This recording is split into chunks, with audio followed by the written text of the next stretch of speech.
জামায়াতের বিরুদ্ধে সাক্ষী দিব কেন? আমার কি ব্রেন নাই?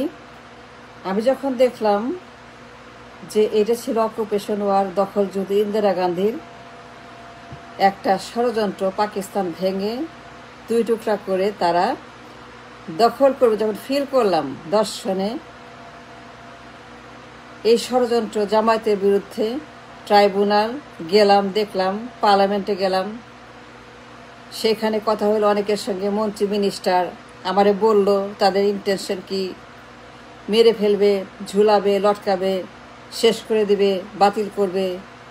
The moment I hard all this conspiracy, তখন আমি লেখাপড়া শুরু করলাম, গবেষণা অনেক পড়ছি, অনেক পড়ে দেখলাম যে এটা কি, এটা দখল, ইন্দিরা গান্ধীর ষড়যন্ত্র, পাকিস্তান ভেঙে আলাদা করে সে দুই টুকরা করে দখল করবে, অকুপেশন ওয়ার। আমিও তো সাপোর্ট করতাম না ইন্দিরা গান্ধী। সাপোর্ট করবো কেন? সাপোর্ট তো করে নাই, মানুষ তো যায় নাই, খালি সংখ্যালঘুরা 1 কোটির মতো তারা বর্ডার ক্রস করে রিফিউজি হয়েছে, কিন্তু মেজরিটি যারা কিনা এই দেশের সংখ্যাগরিষ্ঠ মানুষ তারা কিন্তু যায় নাই। 6.5 কোটি মানুষ অথবা 6 কোটি মানুষ দেশে ছিল, 6 কোটির বেশি মানুষ তারা এই যুদ্ধে ইন্ডিয়া যায় নাই, পালায় নাই, দেশে ছিল। তার মানে কি সমর্থন করছে? তারা যুদ্ধ করে নাই কিন্তু সমর্থন করছে। তারা চলে যায় নাই, রিফিউজি হয় নাই, তারা মনে করে নাই যে এটা কোনো যুদ্ধ, তারা ফিল করে নাই যে এটা কোনো আসলেই মুক্তির জন্য যুদ্ধ, ওইটা আলাদা। দেন 6.5 কোটি মানুষ কেন দেশে থাকবে? যারা সংখ্যাগরিষ্ঠ মানুষ তারা যদি পালিয়ে না যায়, ফিল না করে যে এটা মুক্তির জন্য যুদ্ধ, এটা হচ্ছে একটা সত্যিকারের লেজিট যুদ্ধ, মুক্তির জন্য, দখলের বিরুদ্ধে, পাকিস্তানিদের বিরুদ্ধে। পাকিস্তান দখল করছে, পাকিস্তান হ্যান করছে, ত্যাগ করছে, পাকিস্তান ভালো না, পাকিস্তান এই দেশে উপনিবেশিক শাসন কায়েম করছে। ইন্দিরা গান্ধী বলতেছে, আমি ইন্দিরা গান্ধীর কথা শুনবো কেন? আমার ব্রেন নাই, আমার ঘিরু নাই? 6.5 কোটি মানুষ কি বোকা? তার কি মূর্খ? যদি ইন্দিরার কথা সত্য হইতো, তার ক্লেম সত্য, তারা পালায় যেত। সত্যি যদি পাকিস্তান এই দেশে তাদের ঔপনিবেশিক শাসন কায়েম করতো, যা ক্লেম করে অনেকেই, সত্যি যদি এই দেশে মানুষ অশান্তি, বৈষম্য হইতো যদি পাকিস্তানের তরফ থেকে, তাহলে 6.5 কোটি মানুষ, তারা মেজরিটি অফ দেম যুদ্ধ করতো, পালায় যেত, ইন্ডিয়া যেত। যদি ওই রকম সিচুয়েশন হইতো যে সত্যিকার অর্থে এটা একটা মুক্তিযুদ্ধ, দেন দ্য কোয়েশ্চেন রিমেইন্স, কেন এত মানুষ দেশে ছিল? পালায় নাই কেন? পালায় তো নাই, অনলি সংখ্যালঘু পালাইছে।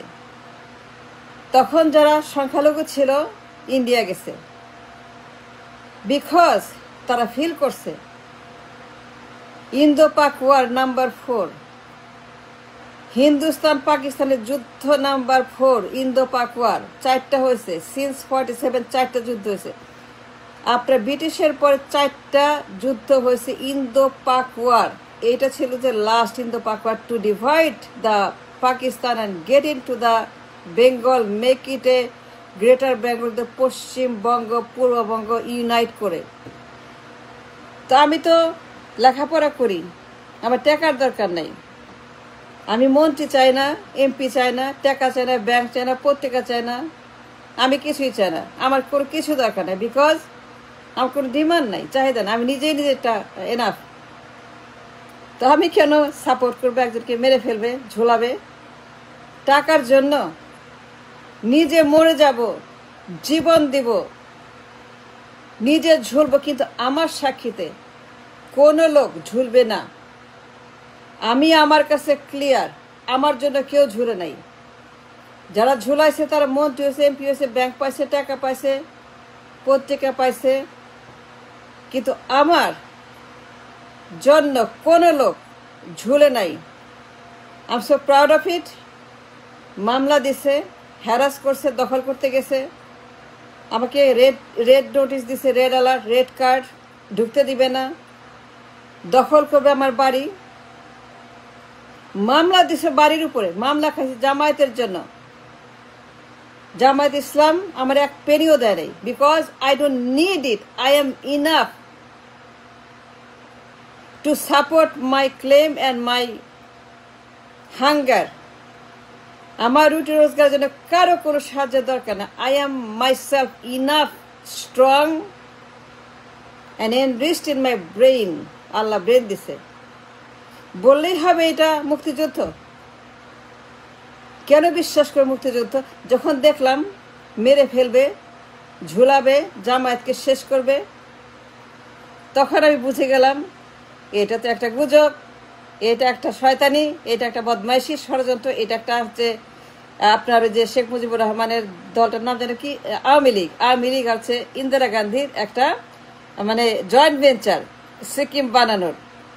So I started reading the history. দেখলাম যে $2 বিলিয়ন খরচ করছে Indira Gandhi for the Sikkim project and বাংলাদেশকে ডিভাইড করে সেটাকে দখল করার প্রজেক্টে।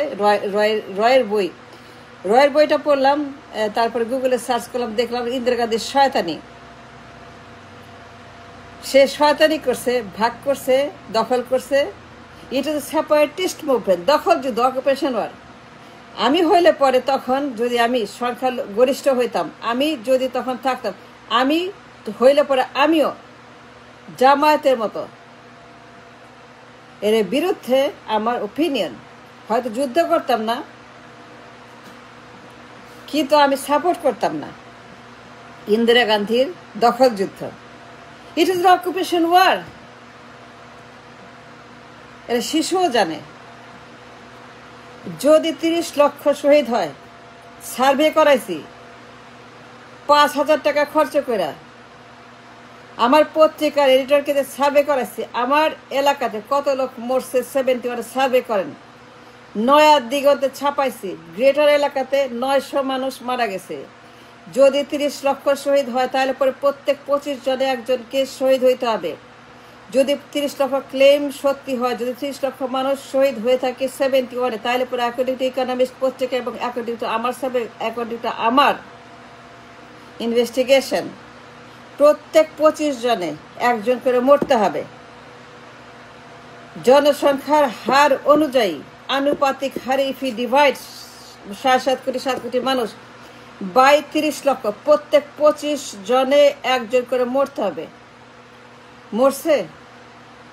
মরে নাই। নোবডি ক্যান প্রুফ 30 লক্ষ শহীদ। 3 লক্ষ বা 2 লক্ষ বা 1 লক্ষ বা 30,000, something like that is the true. So do not push গুজব গজব ইন দ্য হিস্টরি বুক। এই যে আপনারা শুরু করছেন রাজাকার game, Shibir game, war criminal game, tribunal game, লটকাও গেম, ওরা এই করছে, সে করছে, সে করছে, ওরা হচ্ছে যে যুদ্ধের অপরাধী পার্টি। আরে এরা যদি জিততো তাহলে পরে এরা হয়তো মুক্তিযোদ্ধা। তো যারা যুদ্ধ করছে সমস্তগুলি ওরা ভুয়া যুদ্ধ করছে। জিয়া রহমানও ভুয়া যুদ্ধ করছে। যারা ভুয়া যুদ্ধ করছে পরে তারা 15 আগস্ট করছে। কেন? তারা বুঝতে পারছে তাদের গিল, তাদের ফল। যারা ভুয়া যুদ্ধ করছে, যারা মুক্তিযুদ্ধের নামে সর্বনাশ করছে, যারা বীর বিক্রম, বীর উত্তম, বীর প্রতীক, বীর বীর বীর, যারা বীর, যারা বীর বীর বীর বীর, যারা ইন্ডিয়াতে গিয়া বীর হয়েছে, তারা পরে 15 আগস্ট কেন করছে জানেন?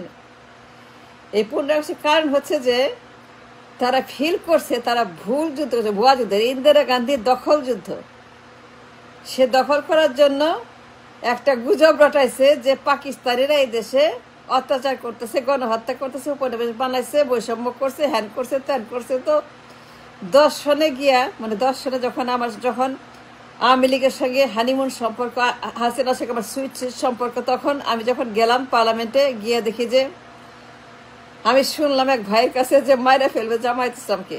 আমি সাক্ষী নাম্বার 11 কামরুজ্জামান ভাইয়ের বিরুদ্ধে। কামরুজ্জামান ভাই আমার শহরের মানুষ, তাকে চিনি, তার সঙ্গে মেলা দেখা হয়েছে। তো যখন আমি দেখলাম যে কামরুজ্জামান ভাইকে মেরে ফেলবে, আমার সাক্ষী অনুযায়ী, আমি সাক্ষী, আমি তো আমেরিকাতে থাকি, আমি কামাই করি, আমি ইনভেস্টার, আমি হচ্ছে এখানকার একজন বড় ব্যবসায়ী, আমার তো টাকা পয়সার দরকার নেই, মন্ত্রী হওয়ার দরকার নেই। মন্ত্রী হলে পরে তো আমার তো ঝামেলা। মন্ত্রী হওয়ার মতো টাইম তো আমার নাই। মন্ত্রী হলে পরে আমি কাজ করবো কেন? মন্ত্রী হলে পরে ভিডিও করবো কেন? মন্ত্রী হলে পরে আমি বেরোবো কেন? মন্ত্রী হলে চিন্তা করবো কেন? মন্ত্রী হলে পরে বই পড়বো কেন? মন্ত্রী হলে পরে আমি টিভি দেবো কেন? আমার আমার আমার যে কাজকর্ম আছে, মন্ত্রী হলে তো পারবো না। তো আমার তো টাকার দরকার নাই, আমি তো ফকির না, আমি তো ভিখারি না। আমি তো মূর্খ না, আমার তো ব্রেন আছে। আল্লাহ আমাকে ব্রেন দিছে to earn lots of money, million dollar. আমার তো টাকার কোনো দরকার নাই। সুতরাং আমি তখন কি করলাম, আমি বললাম ট্রাইব্যুনালে যে আমি সাক্ষী দিব না। আমার এবার টিকিট দিব, টাকা দিব, যে নো তুমি আসো, নো কেন আসবে না, নো। তারপর কি করলো জানেন, আমার বাড়ির উপরে ইনজাংশন দিল যে এটা নাকি হিস্টোরিক্যাল বাড়ি, তারা দখল করবে। তারপরে মামলা করলো, মামলা জিতলাম।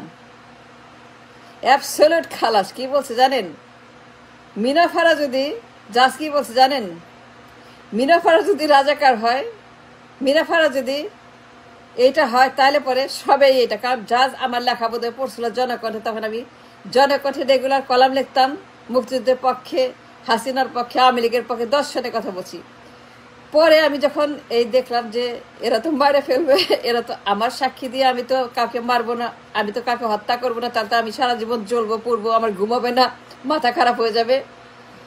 তখন আমি বললাম যে না, আমি করতে পারবো না, সরি। সেই জন্য আমি সাক্ষী দেই নেই।